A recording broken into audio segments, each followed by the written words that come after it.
un missionnaire bien unique qui va dans toutes sortes de coins de notre planète. En fait, il va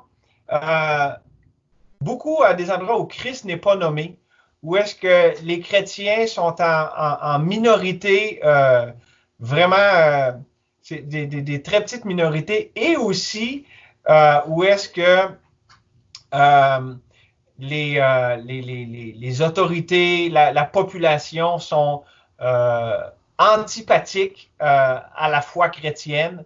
Donc, il arrive avec ce bagage-là et bon, nous, on a le privilège de le soutenir, de soutenir en fait à travers lui un ouvrier qui est au Malawi et aussi un autre qui est en Inde. Et on a aussi des nouvelles là à travers lui de gens qui sont au Pakistan, en Afghanistan. Puis Monsieur Logan, ça fait, je pense, 40 ans qu'il est dans le ministère. C'est un homme qui a beaucoup d'expérience. Il a été pasteur en Ontario. Buniku, did you know that Pastor Logan was the pastor of Northside Baptist Church in Waterloo, Ontario? Yeah. So when we were going to your place and we were going to church, we were going at his church. Yeah. So, yeah. So, Mr. Logan, I just introduced yourself. So now you can take the floor and I'll let you talk. You can talk a little bit longer than usually when we translate, but once you've said like a couple of thoughts, you can pause and I'm going to translate. Yes, it's a real pleasure to be with you. I preached this message many times in many countries of the world, and even this week I was asked by my home church, which has live streaming all over the world, to preach in front of an empty auditorium. So Friday I did that, and this message is something that I want believers in Christ to hear. We are living in just some dramatic times. I'm in parts of the world where I get to see the world government coming together, and I believe that the book of Revelation teaches that will be the case just before or right after the rapture, the taking away of the church. And I don't think we'll see the beast, because the beast will be part of a takeover of that world government, according to Revelation 17. Alors, M. Logan dit que le message qu'il va nous enseigner, se prêcher ce soir, il l'a déjà prêché dans plusieurs églises. En fait, il vient de le prêcher dans son église envoyante. Et il y a de la persuasion qu'on est vraiment dans les derniers temps et que selon l'Apocalypse, là, on est vraiment juste avant l'enlèvement de l'Église, mais qu'on ne va pas voir la bête et la marque de la bête, mais qu'on est vraiment proche dans le calendrier prophétique. And I would like us to start by Pastor Roy reading 1 Thessalonians chapter 4, verse 16, the end of that chapter, and into chapter 5, verse 4 is the complete thought that Paul is expressing. Alors, on va lire dans nos Bibles, on commence dans 1 Thessaloniciens, chapitre 4, verset 16, et on va aller jusqu'au chapitre 5, verset 4. Donc, on peut lire, car le Seigneur... OK, Carlos, excusez, j'ai été un peu distrait ici. OK, excusez, 1 Thessaloniciens 4, 16, car le Seigneur lui-même a un signal donné à la voix d'un archange et au son de la trompette de Dieu, descendra du ciel et les morts en Christ ressusciteront premièrement. Ensuite, nous les vivants qui serons restés, nous serons tous ensemble enlevés avec eux sur des nuées à la rencontre du Seigneur dans les airs. Et ainsi, nous serons toujours avec le Seigneur. Consolez-vous les uns les autres par ces paroles. Pour ce qui est des temps et des moments, vous n'avez pas besoin, frères, qu'on vous en écrive, car vous savez bien vous-même que le jour du Seigneur viendra comme un voleur dans la nuit, et quand les hommes diront paix et sûreté, alors une ruine soudaine les surprendra, comme les douleurs de l'enfantement surprennent la femme enceinte, et ils n'échapperont point. Mais vous, frères, vous n'êtes pas dans les ténèbres pour que ce jour vous surprenne comme un voleur. Pastor Logan, if you don't mind, I would just like to pray, and then we're going to go ahead. Seigneur, on veut te remercier qu'on a un texte précieux de ta parole qui, à l'avance, des milliers d'années à l'avance, nous révèle les choses qu'on voit en train de se passer actuellement. Nous savons, Seigneur, que le prochain événement à ton calendrier, c'est l'enlèvement de l'Église. Et tu nous dis, Seigneur, qu'on doit veiller et prier et d'être conscient dans les temps dans lesquels nous sommes. Alors, Seigneur, puisses-tu éclairer chacun de nous par ta parole, soit avec Pasteur Logan, alors qu'il nous partage ses vérités. Et Seigneur, que le Seigneur Jésus-Christ soit exalté, lui qui revient bientôt, lui qu'on attend, les yeux fixés sur son retour. Alors, Seigneur, on s'en remet à toi pour ce temps maintenant que tu nous permets d'avoir. Puisses-tu avoir la prééminence et toute la gloire. On te prie ces choses au nom de Jésus. Amen. Amen. Well, in this passage of Scripture, I like to bring the end of chapter 4 in with the beginning of chapter 5, because Jesus said we would not know the day or the hour of his appearing, but it's quite clear he is speaking of the rapture, a mystery, something new that he was preaching and teaching about, that there would be many who would be alive at his coming for the saints or for the church. Alors ici, il est clairement question que ici, Paul fait part du mystère qui n'avait pas été révélé auparavant de l'enlèvement de l'Église, et il est clair, selon les versets qu'on a lus, que beaucoup de ceux, des saints, de ceux qui sont en Jésus-Christ, les sauvés, vont être encore vivants au moment où est-ce que ça va arriver. Now, we see that he's coming as a thief in the night. He does not tell us the day or the hour. He wants us to be looking for him. And I know that each one of you who love the Lord Jesus Christ, probably all of you, are looking every day for our Savior to come so that we might not see death, but be translated, resurrected, alive, or really taken alive without having to die to go to heaven to be with him. Alors, évidemment, ici, on ne sait pas quand il va venir. Ça nous dit qu'il va venir comme un voleur dans la nuit, mais certainement, c'est avec une attente fervente que nous, les chrétiens, on s'attend à ce qu'il vienne nous prendre à n'importe quel moment pour être avec lui.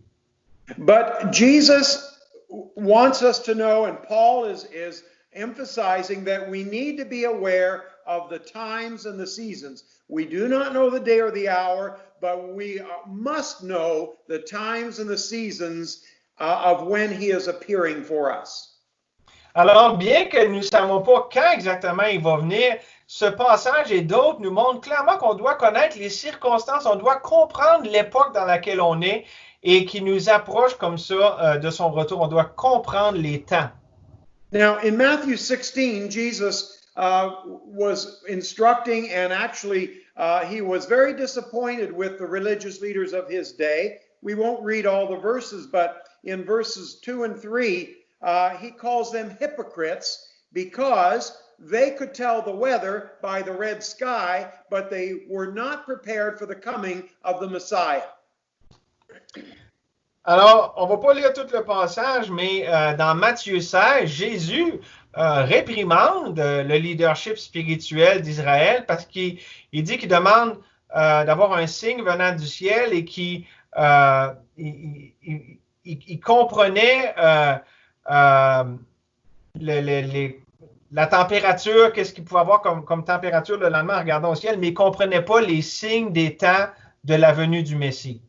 There had been enough written in the Old Testament prophecies that people should have been able to determine the rough time or the season where their Messiah would come. Anna knew, Simeon knew, the wise men who were, I believe, students of the Word of God and Daniel's prophecy, they all knew.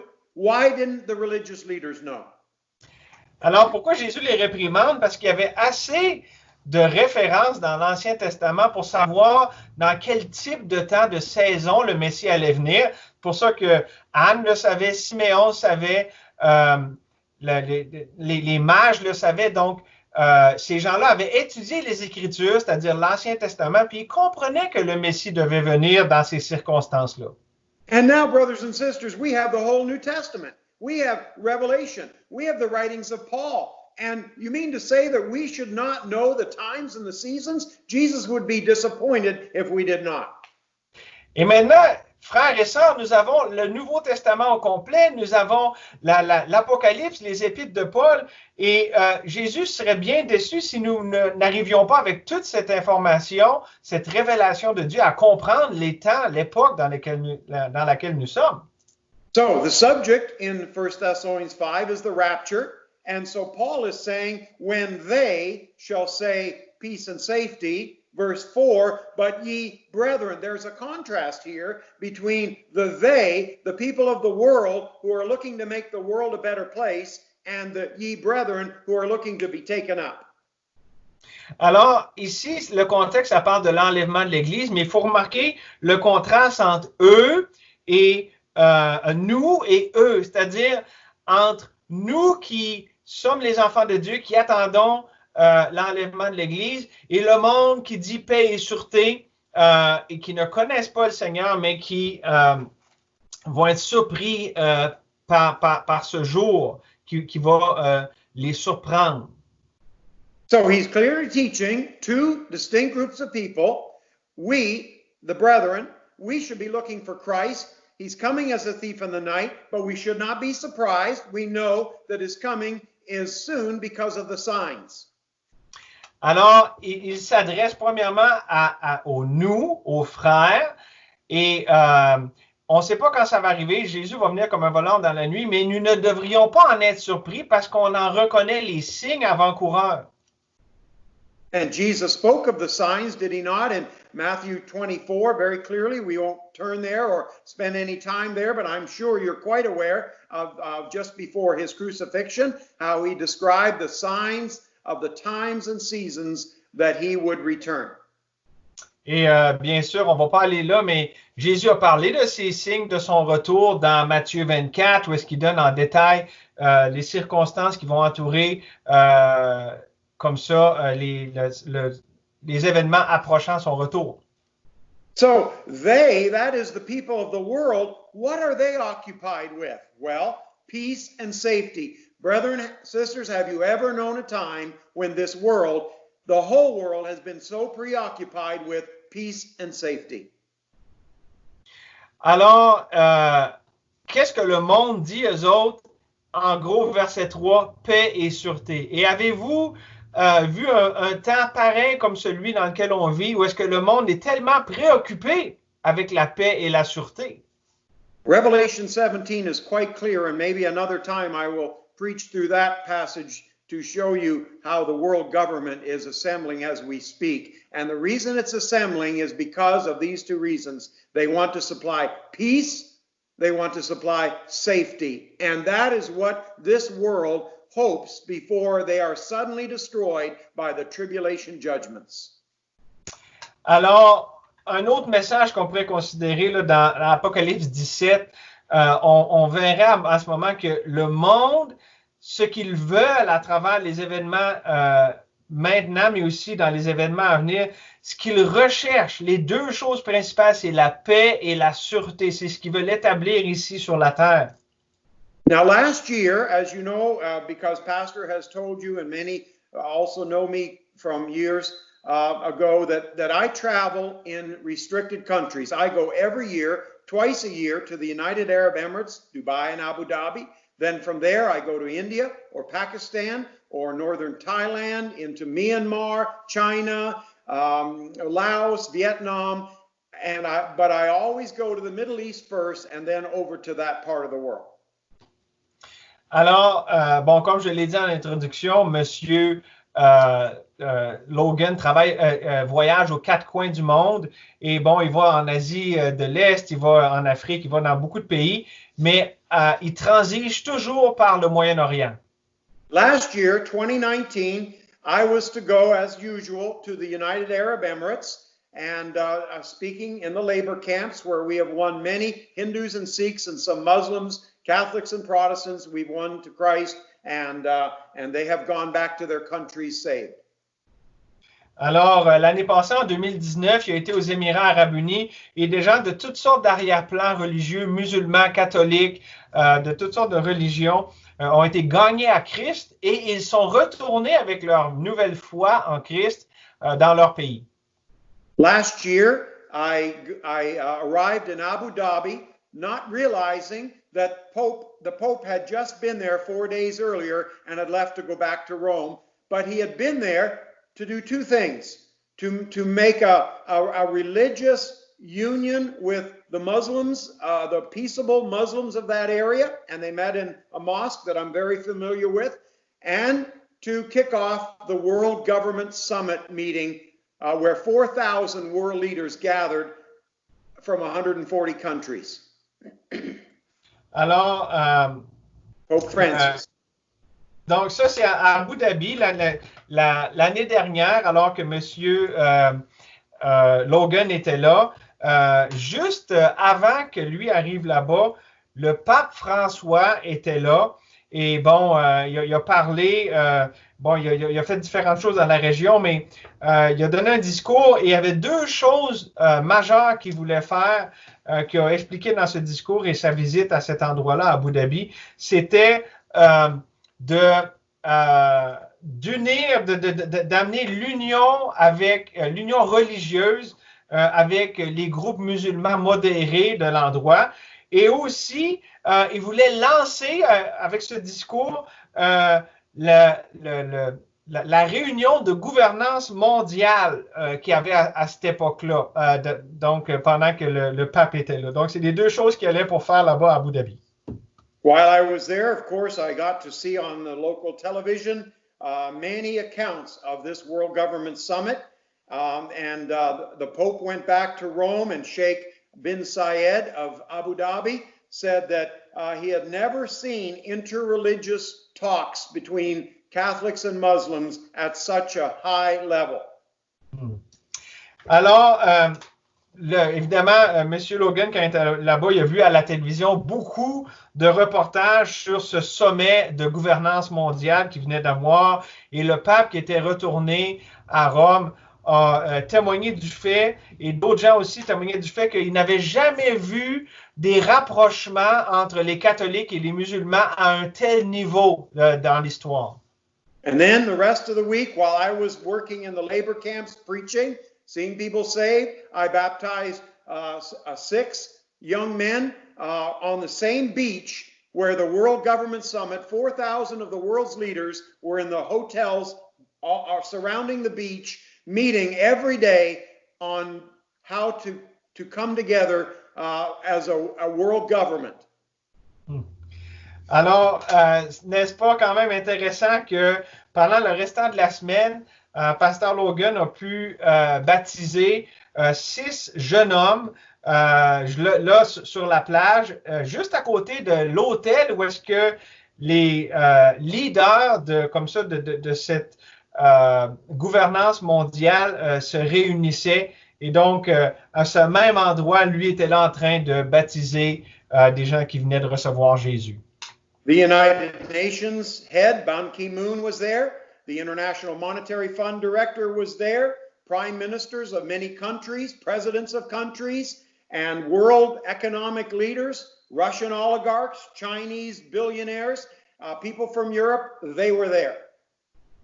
Alors, il y avait toutes sortes de monde là-bas. Il y avait des leaders de l'Union européenne, des Nations unies, du Fonds monétaire international, des gens, des leaders mondiaux au niveau financier de toutes sortes, des gens, des grands oligarques russes et chinois. Ils étaient tous là, rassemblés pour cette grande réunion, alors que M. Logan. Les conférenciers, l'un après l'autre, se succédaient pour dire comment ils étaient en détresse et comment il fallait absolument s'unir pour régler selon leur dire, ce problème créé par l'homme des changements climatiques. Most of these people were evolutionists. They do not believe that there is a God who created the world. Therefore, they're very concerned and afraid that man, puny little man, is going to ruin this world that they believe evolved. Alors, ces gens, ne croyant pas à Dieu, la majorité sont évolutionnistes et donc sont vraiment, ils ont très peur que le petit homme que nous soyons va détruire le monde dans lequel nous vivons. And I believe what we're seeing happen this year with this corona disease that is sweeping the world is all part of that picture for them allow the nations of the world to focus on similar things to unite the world in a government. Et évidemment, avec tous les événements qu'on voit avec le virus en ce moment, toutes ces choses-là sont récupérées par ces gens-là pour unir le monde comme ça dans un gouvernement mondial unique.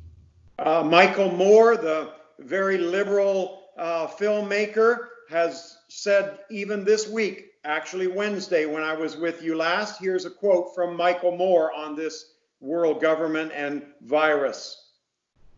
Alors, Michael Moore, qui a fait il est très libéral, il fait des films, c'est lui qui a fait Super Size Me. Ce monsieur-là a dit, mercredi en fait, alors qu'on avait la réunion avec M. Logan, il a dit ceci. His quote this week, he said, "This coronavirus is a gentle warning from the planet, Mother Earth, before it, that is the planet, takes its revenge." Alors, il a dit, lui, ce coronavirus est un gentil avertissement de notre mère, la Terre, avant qu'il arrive quelque chose de beaucoup plus grave. He said, and I quote some more, "We are choking the planet to death." That's we humans. Alors, il a dit, nous étouffons la planète à ce qu'elle en meure. Et là, il parle pour nous, les humains. He said, let's no more worry about solar panels and windmills. That's small things. We need to solve our big problems of climate change. Alors, il a dit, là, c'est plus le temps là, de s'en faire avec des choses secondaires comme des panneaux solaires ou des éoliennes. Là, il faut vraiment être sérieux par rapport à régler cette crise du changement climatique. And then there was the apostle of climate change, teenager Greta Thunberg, who has been warning the world that it's about to collapse. Alors, il y a eu ensuite cet apôtre des changements climatiques, cette jeune adolescente Greta Thunberg, qui a dit la chose suivante. And her Swedish Protestant church has called her the successor of Jesus of Nazareth on earth. En fait, son église protestante suédoise, où est-ce qu'elle va, ils l'ont nommée sorry, did you say the successor of Jesus Christ? No, they say she is the successor spiritually of Jesus of Nazareth. Ouais, donc ils disent qu'elle est c'est elle qui est la successeur spirituelle de Jésus de Nazareth. This is on their website of her church in Sweden. Et ça, c'est sur le site web de leur église en Suède. And again, I don't know if it's still there, but it was certainly quoted in the news organizations. Et c'est peut-être plus encore là, mais ça a été cité dans les nouvelles dernièrement. So there is much pressure today in our world to solve so-called man-made climate change in order to bring the world together. And they're speaking of peace and safety all the time whenever they meet in their councils and seminars and their economic forums. Alors, il y a beaucoup de pression, beaucoup de gens qui parlent de toutes ces choses sur les changements climatiques et le thème redondant qui est toujours là, c'est toujours la paix et la sûreté qu'ils veulent amener en réponse à ces choses. Then I was in that part of the world again in October of 19 last year. And as I went from the United Arab Emirates over to Israel and then over to India, I traveled through Istanbul, Turkey. OK. Alors, en octobre l'année passée, il est parti des Émirats Arabes Unis. Il a passé par l'Inde pour aller finalement à Istanbul, en Turquie. And while I was there, once again, just passing through, looking at some local news, things you don't get over here in the West, I saw that they were having the World Global Forum right there, right then in Istanbul. Now I ask you, do you think that it's a coincidence that I'm in those very cities, in those very places, or maybe do you think that God has me there for a reason? Et en fait, excusez, je me suis trompé. Il est passé par Istanbul en allant vers l'Inde et comme par hasard, en regardant les nouvelles, il était juste de passage. Il a vu qu'il y avait le Forum international sur les changements climatiques qui était donné à ce moment-là. Et ça, c'est pas dans toutes les nouvelles. Mais croyez-vous que c'est par hasard que je sois là ou peut-être que le Seigneur voulait me communiquer un message? I believe God has me there for a reason so that I can preach and urge Christians to look beyond what the world is doing. That's they. We need to be looking up at when Christ is coming. We are the brethren looking for his coming. We're not looking to make the world a better place. Alors, je pense que Dieu m'a permis d'être là pour que j'aille ce message à partager aux chrétiens pour voir que notre appel, c'est de regarder au Seigneur Jésus-Christ et le prêcher lui, parce qu'on n'est pas appelé à faire de ce monde une meilleure place. Here's something else about those two places where I was last year, not meaning to be there while these global forums were going on. Et donc, c'est quelque chose aussi qu'il veut nous partager. Encore là, c'était pas prévu, mais quand il est allé dans ces endroits-là où il y avait ces forums mondiaux, two things happened, one in each place, that had never happened in the world before. Deux choses sont arrivées dans chacune de ces places qui n'avaient jamais arrivé avant dans le monde. The Pope had never been to the Arabian Peninsula, or no Pope of history had ever set foot in the Arabian Peninsula. And what was he there for? To unite two major religions. Alors, jamais un pape dans l'histoire n'avait été dans la péninsule arabique. Et le pape était là au moment où il était, lorsqu'il était aux Émirats arabes unis. Et le but d'aller dans cet endroit-là, c'était pour unir la religion catholique et les musulmans. Then in October, as I was passing through Istanbul, another first. Never had Putin and Erdogan, the leaders of Turkey and Russia, ever been together talking about a peaceful relationship. Those two nations have always been on opposite sides. En fait, une autre chose qui était unique quand il était à Istanbul, c'est que le président Poutine et Erdogan, donc le leader de la Turquie, les deux ils ont eu une rencontre pour parler de paix, alors que ces pays, historiquement, ont toujours été l'un contre l'autre. Here's why that is important. Et voici pourquoi c'est important. And I could preach on this subject. It would take me another hour. But in Ezekiel chapter 38 and 39, there is prophecy of a coming war against Israel by the Russian nations, Turkey, Syria, Iran, all of those nations, plus the North African nations coming together in the tribulation period against a defenseless Israel who is believing in the peace and safety. Those are the words that the world leader will promise them. Et donc, pourquoi ça c'est important? Puis bon, on ne peut pas développer tant que ça là-dessus, mais dans Ézéchiel 38 et 39, c'est prophétisé que la Russie, la Turquie, la Syrie, l'Iran et des pays du nord de l'Afrique vont venir pour faire la guerre à Israël, qu'Israël, eux, va croire à la paix et la sûreté, mais évidemment, ils sont trompés. And so, going back to our verses where we are told that while we're looking for Jesus Christ, our world is looking to unite in peace and safety. And then what does God say? Sudden destruction. Alors que si on retourne à notre texte et on voit que le monde, eux autres, qu'est-ce qu'ils attendent? La paix et la sûreté. Mais qu'est-ce que Dieu, lui, il dit? Il va y avoir une ruine soudaine qui va les surprendre. And so we as believers should not be worried about what the world is doing. We shouldn't be worried that they're trying to get together and form a world government. We shouldn't be worried about climate change, which is the tool that they say themselves they are using to unite the world. And it is working, by the way. Mais nous, en tant que chrétiens, on ne devrait pas s'inquiéter outre mesure avec tout ça, le fait qu'ils veulent faire un gouvernement mondial et tout ça, et avec les changements climatiques, qui est un outil qu'ils utilisent pour essayer d'unir le monde. Et en passant, ça marche.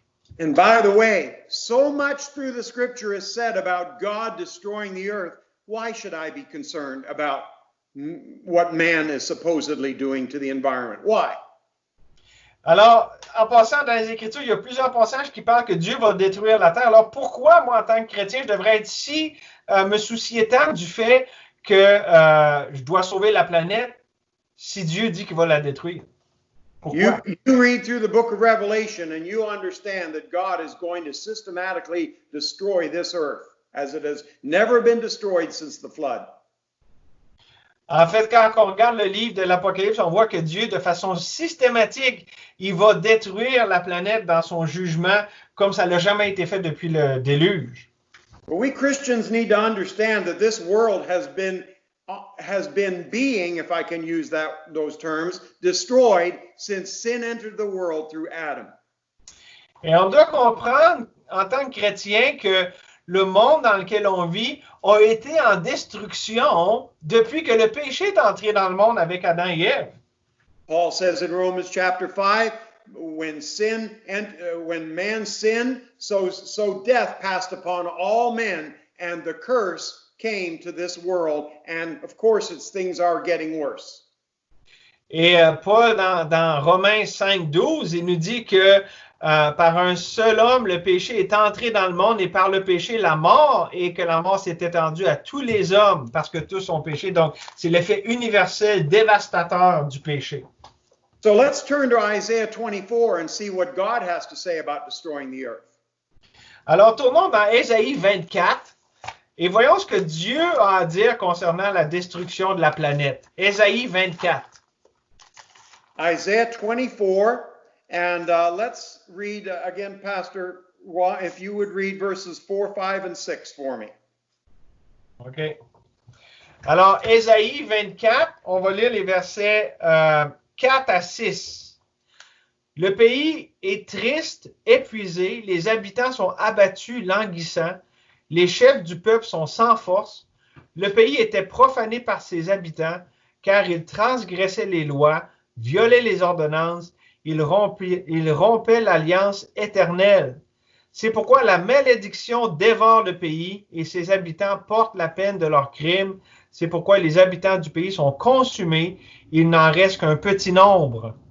Okay, the prophet says the earth is defiled by what? By burning coal, by using resources. No, it's being defiled under the inhabitants thereof by their sinful practices. Alors, quand on voit la description ici, qu'est-ce que le prophète dit qu'il est en train de détruire le pays? Est-ce que c'est les centrales au charbon? Est-ce que c'est les problèmes environnementaux? Non, c'est le péché qui souille le pays et qui le détruit. When man turned against God and started to, when sin multiplied on the earth, so death came by sin, and so pollution came, and so the earth is being gradually destroyed by sin and its effects. Et donc, le fait est que quand l'homme se détourne de Dieu, comme on voit avec le péché, l'effet que ça donne, c'est que tout se détruit, la mort s'étend et même à l'environnement dans lequel on est, parce que le péché amène la destruction. Isaiah said, people have been destroying the earth since sin entered into the world. It doesn't say since the Industrial Revolution or because we started burning coal or gasoline or fossil fuels or running jet airplanes. No, the problem of the earth has been as old as when sin entered into it. Alors ici, le prophète nous montre que le problème environnemental de destruction de l'environnement, il dit pas que ça a commencé depuis qu'on fait brûler du charbon, qu'avec les avions et toutes les choses qui sont données aujourd'hui. Non, il dit le problème a commencé depuis le tout début, quand le péché est rentré dans le monde. C'est là que la destruction a commencé et elle continue encore jusqu'à ce jour. And these same people who are meeting in summits and forums advocating world government, they're also shedding innocent blood. They're also turning against God's commandments of marriage, of sexuality between a man and a woman, of many things. They have turned against God's standards, and as a result, we've got problems on our planet. Et donc, ces gens qui se rassemblent supposément pour sauver la planète, faire un gouvernement, en même temps, c'est des gens qui ont du sang sur les mains, avec toutes les choses sur qui défont l'ordre de Dieu, sur le mariage, sur l'avortement, sur toutes sortes de choses qu'ils font, dont ils sont coupables. Et c'est ça qui détruit eux, qui veulent construire, détruisent de leurs propres mains. Okay, so Isaiah says that the curse of man turning against God's laws and ordinances and transgressions have defiled the earth. Donc, ce que Isaïe ici nous dit, c'est que la transgression des lois, le rompre l'alliance éternelle, c'est ces choses qui amènent la malédiction, la destruction du pays. Now, if you look at Psalm 106 and verse 38, the psalmist tells us something else that is destroying the earth. Et dans le psaume 106 et au verset 38, le psalmiste nous donne une autre chose qui détruit la planète. The shed of innocent blood. Ils répandirent le sang innocent. Donc, répandre le sang innocent, ça détruit la planète. The phrase of verse 38 says, and the land was polluted with blood. La dernière phrase du verset 38, ça dit, et le pays fut profané par des meurtres. And if you'll write down this, and you can look it up later, Numbers 35, verse 30, and to the end of the chapter. Numbers 35, verse 30 to the end of the chapter. Once again, God says it's the shedding of blood that pollutes the earth. Et encore, on ne va pas aller là, mais vous pourrez aller voir vous-même dans Nombre 35, à partir du verset 30 jusqu'à la fin du chapitre. Encore là, on voit que Dieu nous dit que ce qui détruit la planète, c'est le péché. And I will guarantee you that all of these people who gather every so many months, as well as in Davos, Switzerland, every January, I will guarantee you that they're abortionists, every single one of them. Et je vous garantis que chacun de ceux qui se réunissent à chaque année, comme à Davos au mois de janvier et à différents endroits comme ça sur la planète, que ce sont tous des gens qui sont pour l'avortement, chacun d'eux. So why should the believer be concerned about climate change when God says that he's going to destroy the earth anyway, and when God says it's the shedding of blood and the turning from his commandments that defile the earth? Why should we be concerned when they are doing the exact thing that God says not to do?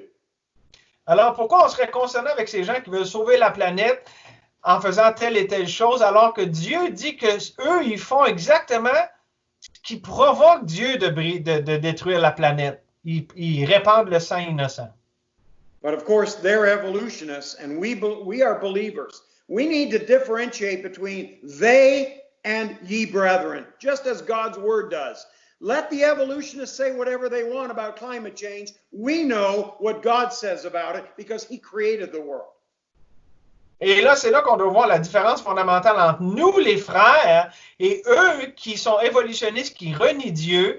Et c'est là qu'on fait la différence parce que on voit c'est quoi la vraie cause de la destruction et comment eux autres, ils n'y comprennent rien finalement.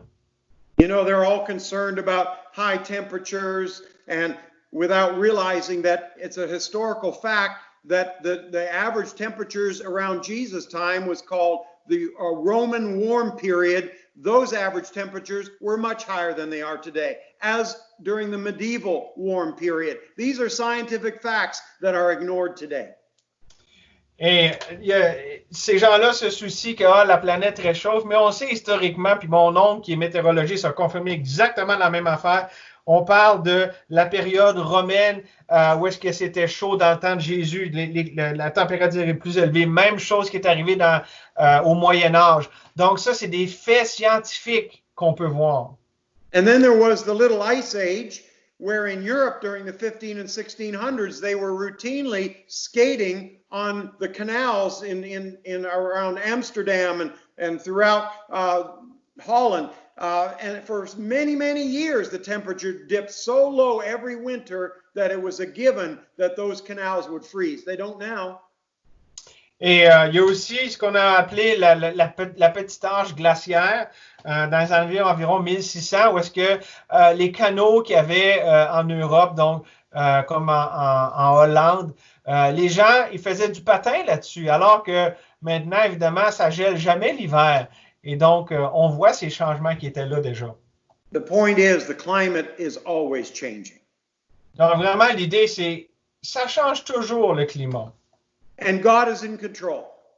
Et Dieu est au contrôle. He created it. Parce que c'est Dieu qui l'a créé. There are warm periods. There are icy periods. Nothing is new. Il y a des périodes chaudes, il y a des périodes glaciaires, il n'y a rien de nouveau. But the curse, as God's word said, of shedding blood is definitely destroying the earth. Mais la malédiction de répandre le sang innocent, c'est définitivement ce qui détruit la planète. Second thing that's destroying the earth is decay. La deuxième chose qui détruit la planète, c'est Decay, degeneration. La dégénération. Je vais trouver le mot biblique. Let me give you an example. Everything on this earth is wearing out, as Hebrews chapter 1 says. OK, comme ça dit dans Hébreux chapitre 1, tout sur cette planète tend à se défaire. Scientists call this the second law of thermodynamics. Everything goes from a state of low entropy to a state of high entropy. In other words, more disorder as time goes on. Alors, les scientifiques appellent ça la deuxième loi de la thermodynamique, où est-ce que les choses vont d'un état d'entropie bas à un état d'entropie élevé, c'est-à-dire qu'il y a une désorganisation croissante des éléments. I've made the statement many times. Can anyone tell me something that is not wearing out in this world? Et souvent, je pose la question, est-ce quelqu'un qui peut me dire, qui peut me donner un exemple de quelque chose qui ne s'use pas, qui ne dégénère pas dans ce monde? Your house is wearing out, your car is wearing out, your clothes are wearing out, your teeth are wearing out, your eyes are wearing out, your shoes are wearing out. Name me something that's not wearing out in this world. Tout dégénère. Notre maison, nos souliers, nos vêtements, nos dents, n'importe quoi vous pouvez nommer, tout dégénère dans ce monde. Let me read you what Isaiah says in chapter 51, verse 6. Laissez-moi vous lire ce que Ésaïe dit dans Ésaïe 51, verset 6. Which is also quoted in Hebrews chapter 1, verses 10 through 12. Qui est aussi cité dans Hébreux chapitre 1, verset 10 à 12. He says in the middle of the verse, for the heavens shall vanish away like smoke, and the earth shall, listen to this, wax old like a garment, and they that dwell therein shall die in like manner. The earth is wearing out, friends. Ça dit dans Ésaïe 51, 6, car les cieux s'évanouiront comme une fumée, la terre tombera en lambeaux comme un vêtement, et ses habitants périront comme des mouches. Ça décrit le dépérissement de la terre. And we who are over 65, I'm now saying we, I have now joined that group, we know quite well that everything is wearing out, including ourselves, our bodies. Et Monsieur Logan peut dire maintenant, nous qui avons 65 ans et plus, il peut s'inclure maintenant dans ce groupe, nous savons très bien que tout se désagrège, incluant évidemment notre corps qui se... And the second law of thermodynamics is like the law of gravity. No scientist, not even a high school teacher, would disagree with that law. It is airtight. It is without question. Et cette deuxième loi de l'aérodynamique, que tout comme ça tend à décroître, à se défaire, il n'y a pas personne, c'est une loi qui est coulée dans le béton. Même un professeur d'école secondaire ne pourrait pas renier cette loi qui est tellement évidente. So, here's something that you may not have thought of that is wearing out.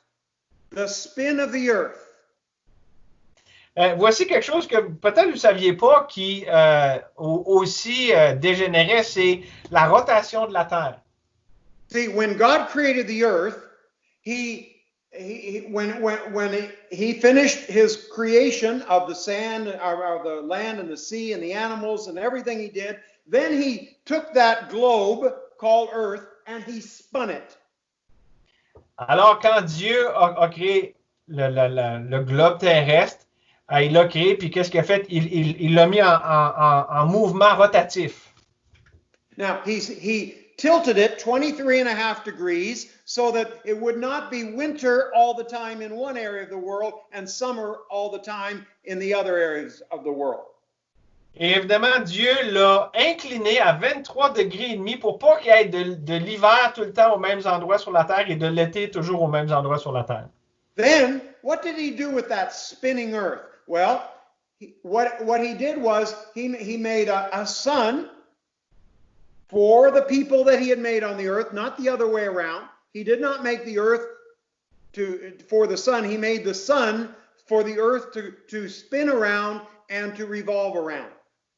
Et donc, qu'est-ce que Dieu a fait aussi? Il a fait le soleil pour la terre et non pas l'inverse. Il n'a pas fait la terre pour le soleil afin qu'elle tourne autour du soleil. So, if you are in Quebec City, in 24 hours, Quebec City will be in the same place relative to the sun as it is this moment. In 24 hours, identical, same place. Et donc, la ville de Québec, l'endroit où elle est en ce moment, dans 24 heures, elle va être à la même endroit par rapport au soleil dans 24 heures. God called that a day. Dieu appelle ça une journée.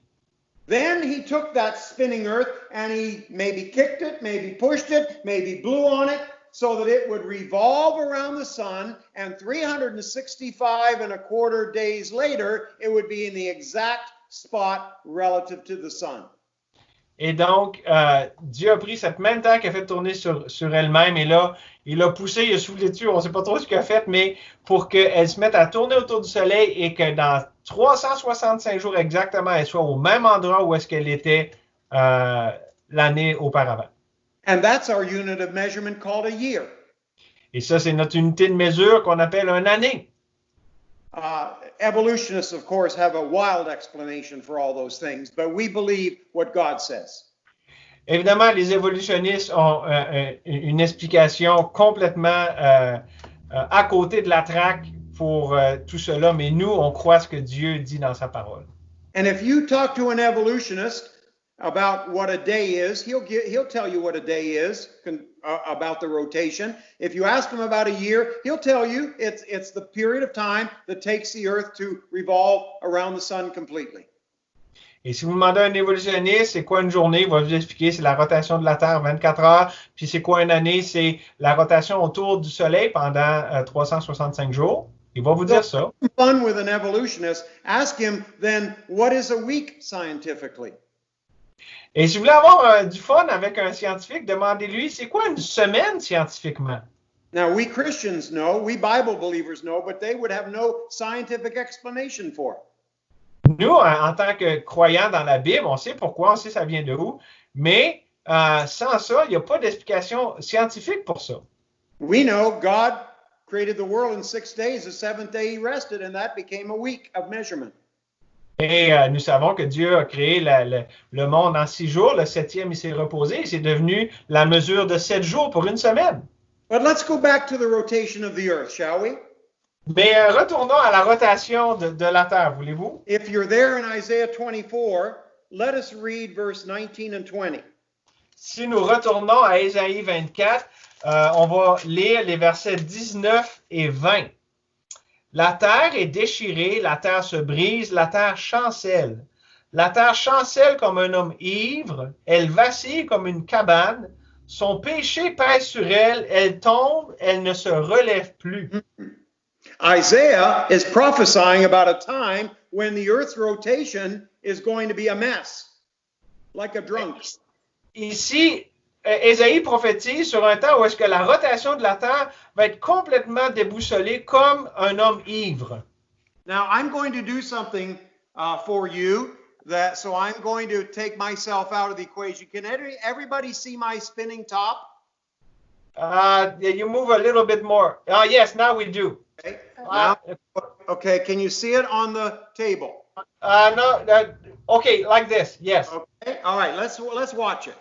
Isn't that beautiful? And of course, we all know it's going to last forever, spinning so beautifully, right? Of course, we know that. Oh no, it's like a drunkard. Alors, il donne l'illustration ici avec la toupie, puis il dit, on sait que ça va tout durer pendant l'éternité, n'est-ce pas? Puis là, non, c'est comme un homme ivre, ça tombe. And, you know, that's what's going to happen, Isaiah says, to the spin of the earth. Et c'est ce que Ésaïe dit qui va arriver à la rotation de la planète. And do you know the last two tsunamis that scientists have corroborated that both of them, the one on the Indian Ocean in 2004 that killed over 2 million people, as well as the one on the north of Japan where my son lived in Japan in 2012, I believe it was. In both cases, they affected a wobble on the Earth's rotating axis. Et saviez-vous que les scientifiques sont d'accord, ils ont observé que les deux tsunamis qu'il y a eu en 2004 dans l'océan Indien, en 2012 au Japon, où est-ce que son fils reste, ont été affectés par un vacillement de la rotation planétaire. So when somebody says to me that they're concerned about climate change, I like to tell them about my spinning top and about the world and how that God set it in motion perfectly, but when sin entered into the world, it started wobbling, as Isaiah said, like a drunkard. Because of what? Sin, transgressions, leaving God's laws, shedding of innocent blood, all of it causes that beautiful spin to wobble a little bit and a little bit and a little bit, and pretty soon it's going to fall. Alors, quand quelqu'un me parle qui est tellement préoccupé par les changements climatiques, j'aime leur parler de ma toupie qui, comme la Terre se met à vaciller, et la Terre à cause du péché, à cause de la transgression de la loi du sang innocent qui a été versé, vacille comme ça, comme un homme ivre. And if you know anything about the book of Revelation's judgments, you will realize that it is going to affect this world like no other historical series of events. And it is going to destroy suddenly what right now is being destroyed gradually. Not climate change, but these are the reasons that God gives. Et si vous étudiez les jugements qui sont dans le livre de l'Apocalypse, vous allez voir toutes sortes de choses qui arrivent à la planète, qui en ce moment arrivent graduellement, mais qui vont arriver de façon soudaine dans l'Apocalypse, pas à cause des changements climatiques, mais à cause du jugement de Dieu contre le péché. So, do I believe in climate change? Sure, the climate has always been changing ever since sin entered into the world. Et donc, est-ce que je crois au changement climatique? Absolument, parce que le climat a toujours changé depuis que le péché est rentré dans le monde. Do I believe things are getting worse? Sure, the Bible says they are. Est-ce que je crois que les choses vont en s'empirant? Évidemment, parce que la Bible le dit. The second law of thermodynamics states the same. Everything's wearing out. Et la deuxième loi de la thermodynamique nous dit la même chose, que tout tend à se décroître, à dégénérer. But it has nothing to do with what we puny people are doing on this earth. It is being used as an excuse, as I've demonstrated to you, to come up with a world government, which is the central theme of Revelation 17 and many other chapters. Mais tout ça n'a rien à voir avec nous, des humains insignifiants.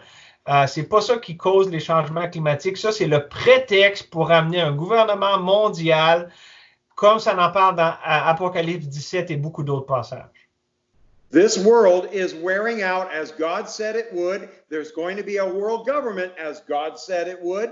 And we're just watching prophecy happen. So we should be looking for our Lord Jesus Christ and not worried about the peace and safety that the world is looking at. Et donc, on voit cette planète qui se détériore, comme la Bible dit. On voit un gouvernement mondial qui se forme, comme la Bible dit. Donc, on ne devrait pas s'en inquiéter. On devrait s'attendre à ces choses et s'attendre à ce que notre Seigneur revienne bientôt à la lumière de ça. And then when the world government is taken over by the beast, according to Revelation 17, we'll be gone. We'll be taken up by our Lord Jesus Christ. And Revelation teaches us that this world will be suddenly destroyed in a matter of just less than 7 years, and especially at the end of those 7 years. Et donc, lorsque nous, on va être enlevés, quand le jugement de Dieu va commencer, puis on voit ça l'augmente avec la bête qui va être là dans l'Apocalypse 17, les choses vont vraiment se détériorer pendant 7 ans, mais spécialement à la fin de ces 7 ans de tribulation. So I want to close by looking at 2 Peter chapter 3. Et alors, je veux terminer en regardant à 2 Pierre chapitre 3. In chapter 3, verse 9, Peter is saying that the Lord is patient. He's not wanting to destroy people. He doesn't want that any should perish, not willing that any should perish, but that all should come to repentance. And so he's very long-suffering with us. Et donc, dans 2 Pierre au chapitre 3, verset 9, la Bible nous dit que le Seigneur, il désire, il use de patience envers tous, ne voulant qu'aucun périsse, mais que tous arrivent à la repentance. Dieu est patient, même encore aujourd'hui, parce que il attend. So God can destroy the earth and end it any time. He knows the day or the hour, but his patience is causing more people to not perish, but accept him as their Lord and Savior so that they can be part of his bride and go to heaven with him.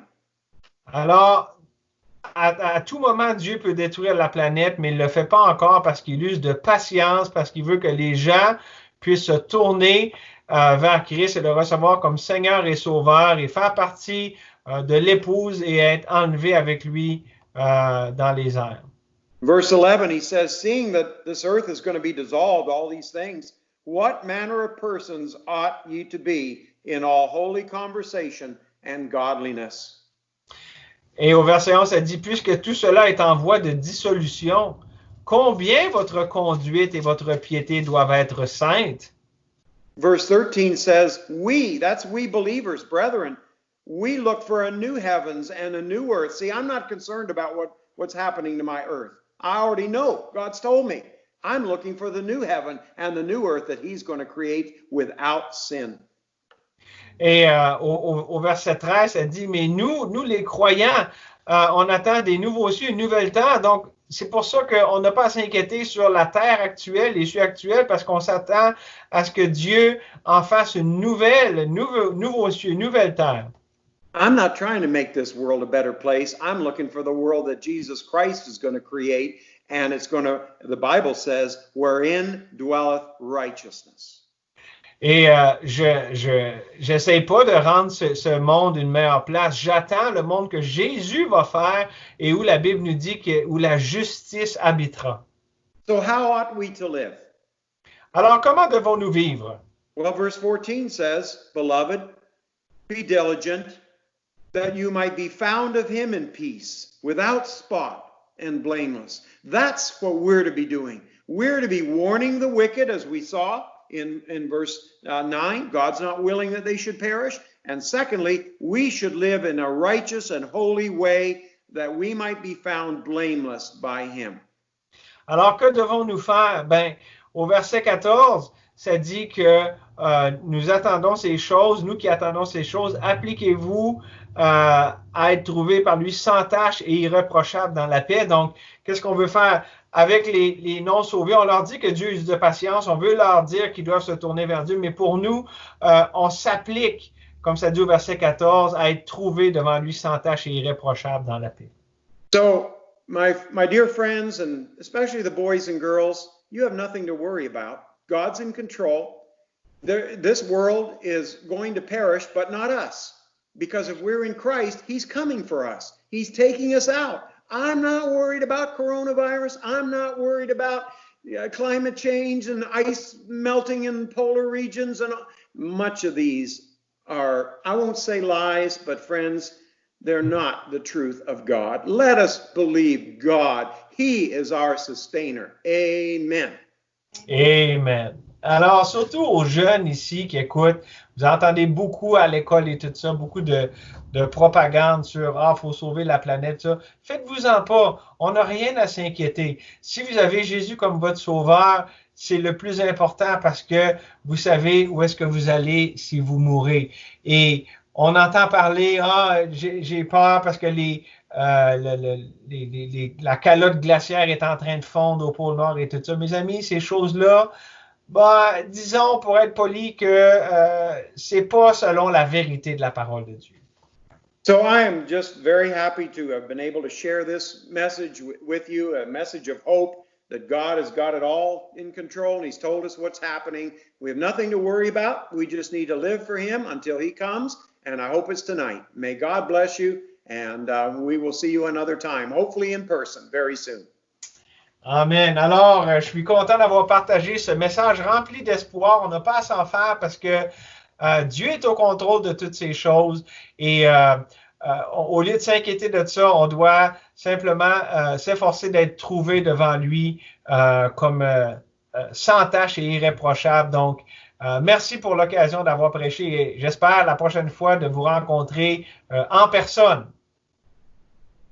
Amen.